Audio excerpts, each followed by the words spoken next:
આણંદની હોસ્ટેલમાં બનેલી બે દીકરીઓના શંકાસ્પદ મૃત્યુના મામલે ઉચ્ચ સ્તરીય તપાસની માંગ સાથે મામલતદારને આવેદનપત્ર આપવામાં આવ્યું.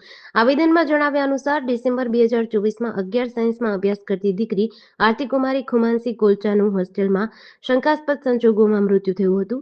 સંચાલકો દ્વારા તેની આત્મહત્યા ગણાવવામાં આવી હતી. હજુ આ ઘટનાની શાહી સુકાઈ નથી. ત્યાં તાજેતરમાં હોળીના પર્વ નિમિત્તે આ જ છાત્રાલયમાં 11 સાયન્સમાં અભ્યાસ કરતી બીજી દીકરી ધરતીબેન પ્રદ્યુમનસિંહ ગોહિલનું પણ શંકાસ્પદ હાલતમાં મોત થયું હતું. મૃતક દીકરીઓના પરિવારજનોએ આક્ષેપ કર્યો છે કે ઘટના સ્થળની પરિસ્થિતિ જોતા આ આત્મહત્યા નહીં પરંતુ હત્યા હોવાની શંકા છે. આવેદનપત્રમાં એવો પણ ઉલ્લેખ કરાયો છે કે છાત્રાલયના ગૃહમાતા દ્વારા અજીબ વર્તન કરીને એવું બોલવામાં આવ્યું હતું કે હું આરતીની આત્મા છું અને દર વર્ષે એક દીકરીનો જીવ લઈશ. આ પ્રકારની અંધશ્રદ્ધા કે માનસિક ત્રાસની વાતો અને બંને દીકરીઓના મૃત્યુની સરખી પેટર્ન અનેક સવાલો ઊભા કરે છે. આ મામલે સ્થાનિક પોલીસ તપાસને બદલે ઉચ્ચ કક્ષાની સ્પેશિયલ એજન્સી દ્વારા ઊંડાણપૂર્વક તપાસ કરવામાં આવી. સંસ્થાના સંચાલકો અને ગૃહમાતાની ભૂમિકાની તપાસ કરવામાં આવી.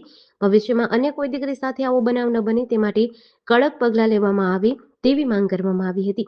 આ પ્રસંગે અખિલ ભારતીય યુવા કોળી સમાજ સુરેન્દ્રનગર જિલ્લા યુવા પ્રમુખ તેમજ લીંબડી શહેર અને તાલુકાના સમસ્ત કોળી ઠાકોર સમાજના અગ્રણીઓ અને આગેવાનો ઉપસ્થિત રહ્યા હતા. જીડીસી ન્યૂઝ સાથે કલ્પેશ વાઢેર, સુરેન્દ્રનગર.